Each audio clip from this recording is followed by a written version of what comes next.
Here we are recording. This is Kate Cherry. I was about to give you the wrong business name there. Let's say the right one. So I'm an independent consultant with Arbonne International. We are a skincare, personal care and nutrition company. And what I've been doing through the pandemic is interviewing, and actually I'll probably continue beyond there, actually. It's been so much fun, but interviewing people I know through networking or just general life who have a profession or a business that relates to the areas of mind, body and skin, which are the main areas we focus on in Arbonne. And so I'm joined here today by the beautiful Michele Scarr from Nutrition East. Nutrition East, I love what you did there. Welcome. Thank you very much, and thank you for that nice intro. Thank you for joining me today. So we had a one-to-one a little while back, and we decided it would be a great idea to jump online and talk about immunity, didn't we? So we're going to be giving some tips, and I'm not. Michele's going to be giving some tips and some of her saviours for this winter, and she's got an offer as well at the end, something to share with you all. But firstly, do you want to just briefly tell us about what's your business and how do you help your customers, Michele? Yeah, absolutely. Yeah, so you're right, my business is called Nutrition East, and that is because I'm based in East London. So although these days I'm based on Zoom, so I see clients everywhere. Doesn't really make any difference, but I'm still called Nutrition East. And my clients that I work with predominantly tend to have gut health conditions or hormonal issues. So I work with things like IBS, bloating, real tummy troubles, reflux, even IBDs like inflammatory bowel disease, and arthritis, skin conditions, energy, as I say, hormonal issues, fibroids, endometriosis, PCOS, menopausal symptoms, all of that kind of good stuff. Amazing. And I heard another one this morning, ulcerative colitis. Yes. Yeah, that's an inflammatory bowel disease. Yeah, my brother's got that. So I think the one thing that links all of this stuff together is inflammation. Is it right? Would that be right? Yeah, it's a condition. It's an inflammatory condition. That's right. Inflammation. It's a dangerous word, let's say. And what my people who are, if people watch this, what they're used to hearing me say is that it's great to see that things are moving towards a place where the medical professions are moving people more towards looking at lifestyle and what they're consuming rather than the medicine route of things, which is when it's too late and you've got a condition and just going down the drug route for something. Whereas someone like you can help someone prevent, but also maintain and help remove inflammation. Is that right? Do you deal with a lot of people in that situation? Yeah, absolutely. You're absolutely right. I mean, traditionally, the health service, I mean, they do an amazing job, don't they? Yeah. But they do, because there's so many people they look after, they're dealing with acute health problems. So, and they're saving lives. I mean, let's face it, they do an amazing job, but they don't have the capacity really to do this preventative health work or to look at chronic conditions that have been building for some time, as you say, like inflammation or gut health problems that can build in the body for years, like 10 years, 15 years. These things are building, but your doctor doesn't have time to do this. They're so overwhelmed. So this is where we come into it, nutritional therapists, and and to be honest, it's an absolute privilege and very rewarding career to work with people and help them with their health. So we look at different markers to what your GP might look at, because we're looking for tendencies towards something. If we see you heading towards a condition, you might not have that full-blown condition yet, but we can see if you're heading that way, and then we can put the brakes on and do something about it. And that's really exciting.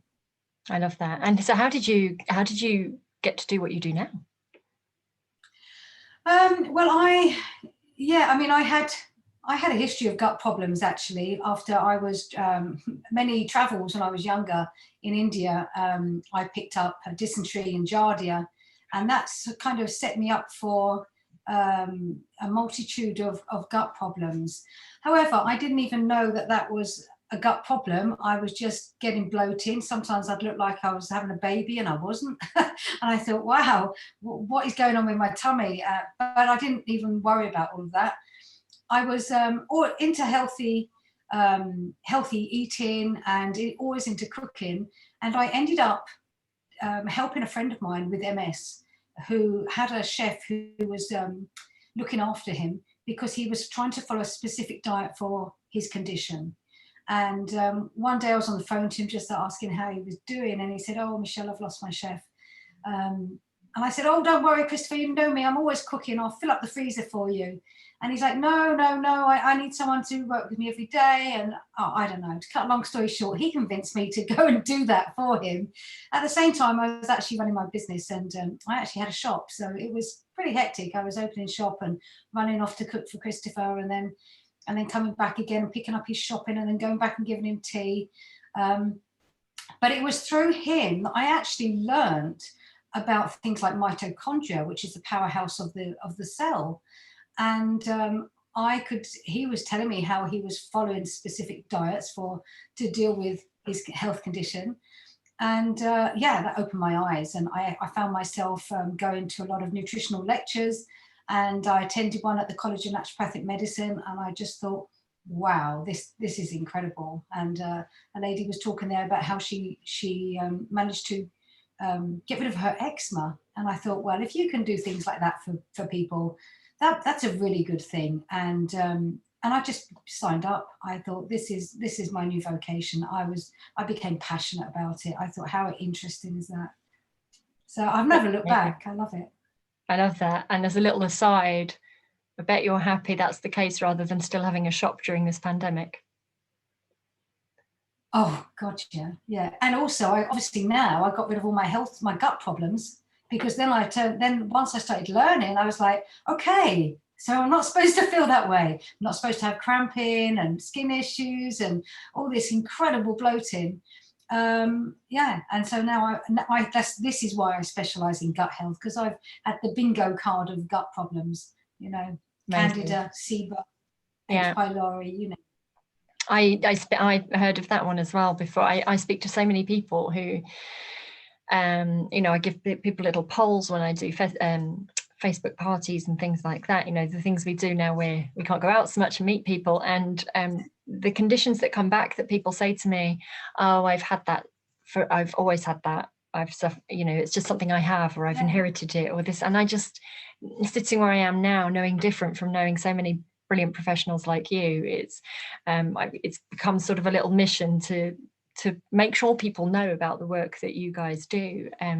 But our topic we were going to talk about was immunity, wasn't it? Because the winter's coming up and you have something quite special of which you wanted to share a few tips, didn't you?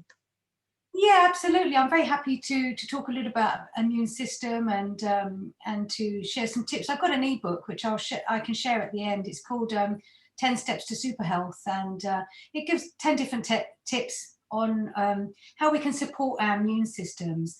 But I think obviously going into winter, we all start to worry, oh, am I going to get colds? And obviously there's a big flu around.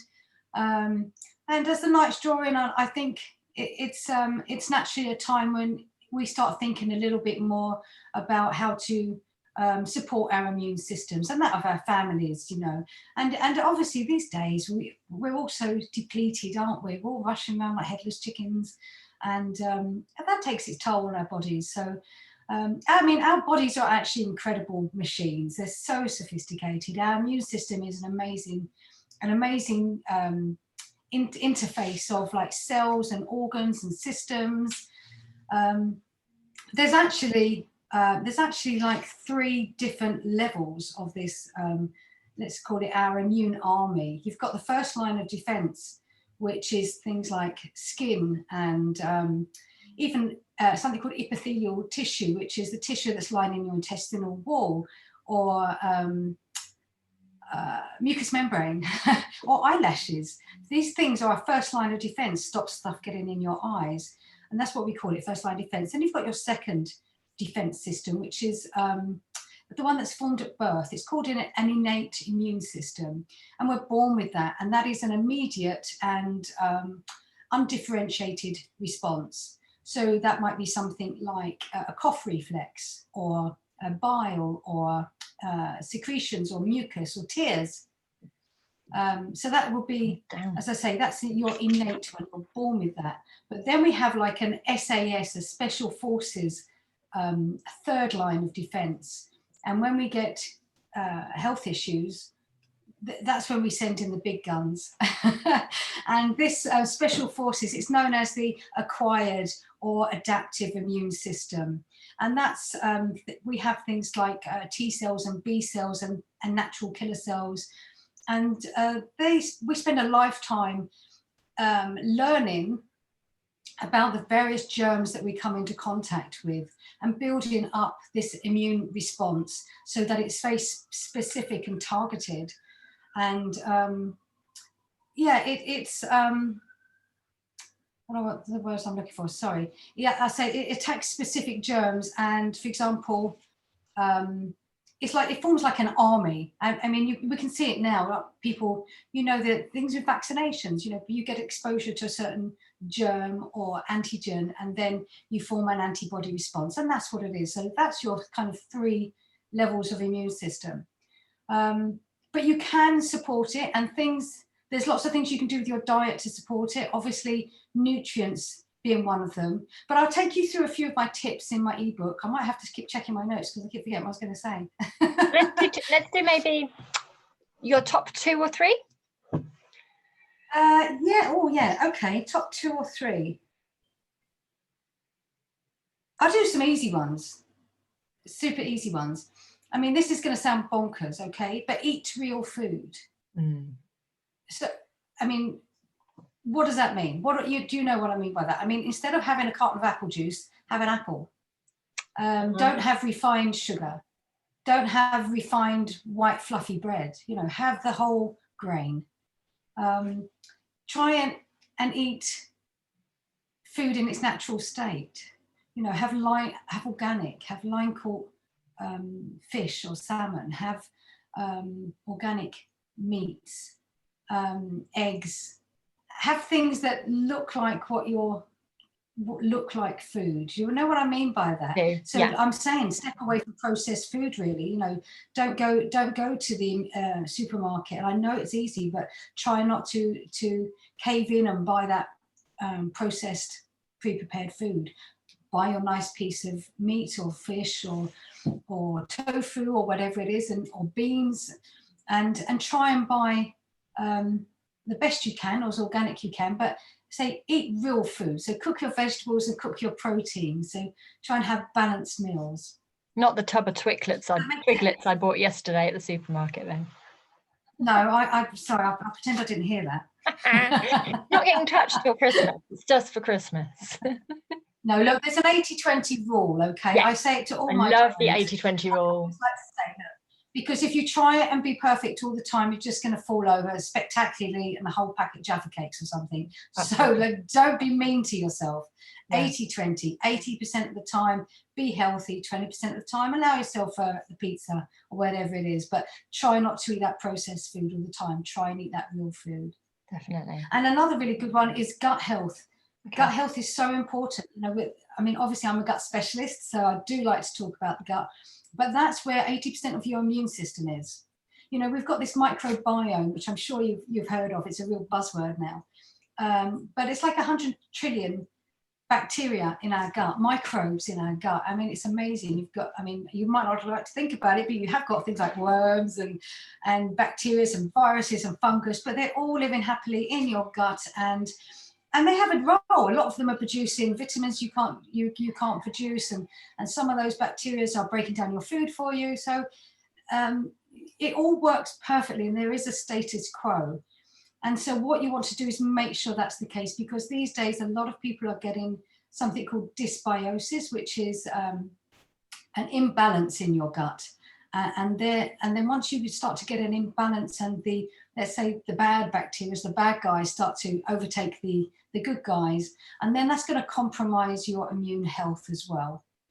Because I say, and 80% of your immune system is located in your gut, just behind the thin epithelial layer of tissue I was talking about earlier, which is your first line of defense. So it pays to look after your gut. And you can easily do that with things like natural yogurt, not the sugary kind, just a nice organic, plain natural yogurt. Things like kombucha, which you can pick up in most shops these days. You can make it too. Kefir, again, that's like you might see that you can get water kefir, but a lot of people see it in the shops as a kind of yogurty probiotic drink. And things like miso. Miso has is probiotic, so you can put it with flavouring in food, with cooking. It's really beneficial. You can make a light broth with it. Sauerkrauts, kimchi, that kind of stuff. They're good probiotic foods. And then nurturing your bacteria with some good food, with a wide variety. All of this eat the rainbow we hear about. That's because you're providing the prebiotic food for your good bacteria. Mm-hmm. And there's other foods you can feed them. In particular, the one that comes to mind is green bananas. Rather the yellow bananas, like the black ones, they're really sweet and sugary. But green bananas are prebiotics, so that's really good food for the good bacteria in your gut. And even things like cold potatoes. Like once you cook your potatoes and they go cold, they're really good prebiotics. And onions and I've got Jerusalem artichokes in mine because I've got some in my fridge I'm going to make a soup with. So prebiotic foods, as I say, a good range of good fibre and all those healthy vegetables. And it can't hurt to have a good prebiotic. Oh, blimey. Prebiotic enzyme supplement. We've got one with Arbonne, the Digestion Plus, which another colleague of mine who's a nutritional therapist raves about because of how it's been made. Yeah, that's good. And then what's they're really good for you. Yeah, they're really it's an easy way of, as I say, you've got the prebiotics that's feeding the good bacteria, and then you've got the good bacteria, those probiotics. Even my dog has, well, she's a good nutritionist dog, she has probiotics. Oh, I love that. I've just started to make sure my cat food doesn't have grains, is grain-free and higher protein. Nice. Even my cat, he was having skin conditions, and the vet said, are you buying the cheaper cat food in the supermarkets, very high in grains and wheat and maybe things you don't want in there? And actually, since we've moved him to wetter food and non-wheat crunch, non-grain crunch, he's doing so much better. Yeah. And it just my dog's I've been doing that for me. Why haven't I been thinking, well, clearly animals have the same issue? Yeah. Well, it's a good, as I say, my dog is grain free, and we try and be gluten free in this house, or sourdough at least. If you can see, I've got a loaf of bread behind me. That's sourdough. And the sourdough is the best form of. If you're going to have wheat, again, it's because it's fermented. So it's got probiotics in it. It's pre-digested. And that is the process of the sourdough. So that's why a lot of people who have trouble tolerating gluten and wheat, they can tolerate sourdough. Brilliant. That's a good tip. A third one to end with? A third one? Let me see. I mean, there's quite a few of them. Well, you'll have to sign up for the ebook to get the rest of them. But I'll give you the ebook. I'll give you one quick one. Vitamin D. I love talking about vitamin D. I'm going to do a post.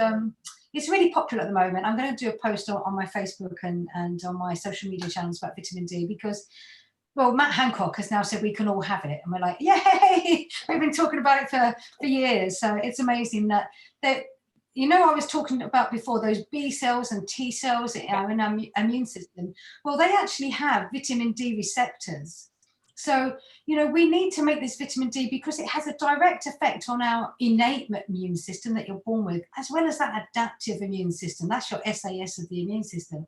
So vitamin D is really important. And they've now recognized, it's widely accepted that people with low levels of vitamin D, have had a lot of trouble with this, with the first COVID infection.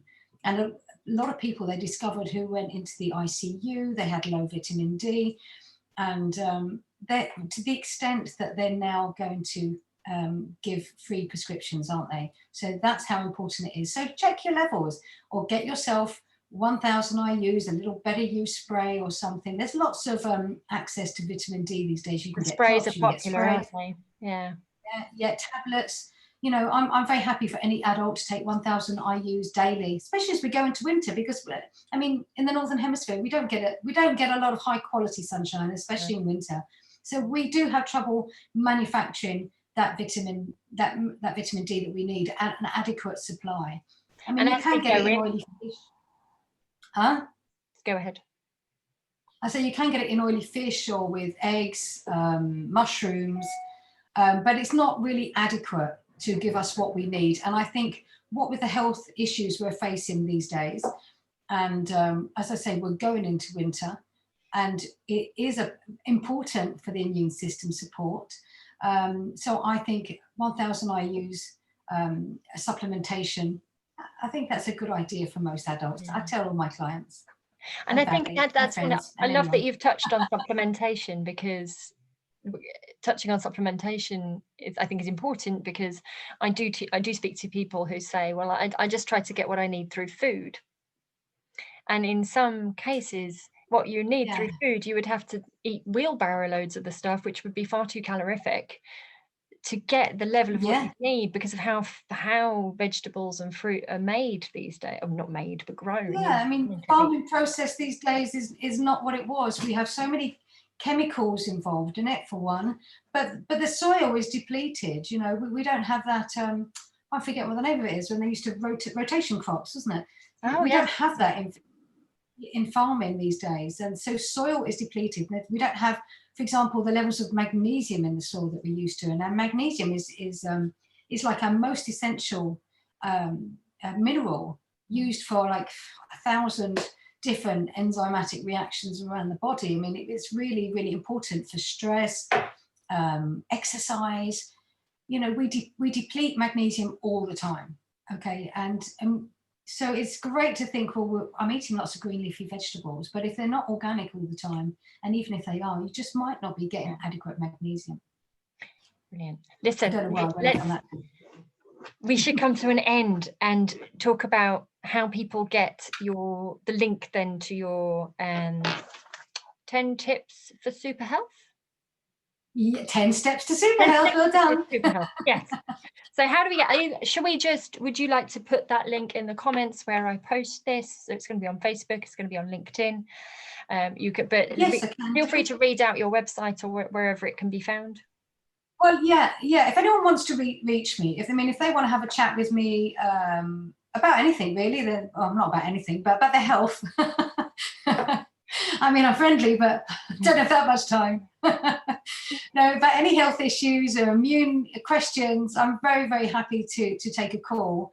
As I say, you can book in a time with me if you like on my website. My website is www.nutritioneast.london. And if you do /contact, or just to have a look at my website, you'll see a free 20-minute consultation. Just book a time that's suitable for you. And I'm very happy to answer any questions as best I can about any of your health problems, or if you want to find out about working with a nutritional therapist and what that means, be that me or anyone else, I'm very happy to have that conversation. And my 10 steps to super health, I can put a link in the comments, or you can contact me. Again, you can email me at nutritioneast@mail.com. You can hit me up on social media and ask for it. I mean, I'm on nutrition.east on Instagram and nutrition.east.london on Facebook, my Facebook page. And most of where people will find this will have you tagged in it anyway, so they'll be able to get you there. So what's next for you in your business? What would you like people to know about? Yeah, at the moment, well, I'm fully booked for Christmas, which is a nice feeling, actually. Because I'm just going to focus on the clients I've got now for Christmas. I've taken in enough new clients, and I'm going to focus on making sure that I'm looking after these clients, and I want to do some administration work in my business, and I've been working on a lot of menu plans for clients, which are really useful. So I've got a lot of behind the scenes work to do, so that I'm ready in January, so I can open up my waiting list and take new clients on. January being the key month that many people won't want the suggestions before Christmas, but come New Year, they're definitely going to want to, sick and tired of being I mean, even the new clients, the clients I took on now in December, they were like, well, hang on a minute, maybe I should start in January. I said, well, you know, don't worry, I'm not going to be really mean and tell you not to eat chocolates or drink booze because it's not realistic, but it's about moderation. So let me give you the equipment you need to get you through this festive season without doing too much damage. Yeah. And then we do any testing that we need to do, get that out of the way now. If you need to go to your GP and get a blood test, get that out of the way so that I can analyze that. And then January, we hit the ground running. Right. You know, it's a key time for detox. It's a really good time to look after your health. So I love January. We can do lots of detox work, and I might put a detox program up. I'll probably do one myself, so why not? Perfect. Oh, thank you so much for your time, Michele. And if you need to know any more about either what Michele does or what I do, you can just click on our links and contact us. Thank you. I'm going to stop recording. Thank you for having me. You're very welcome.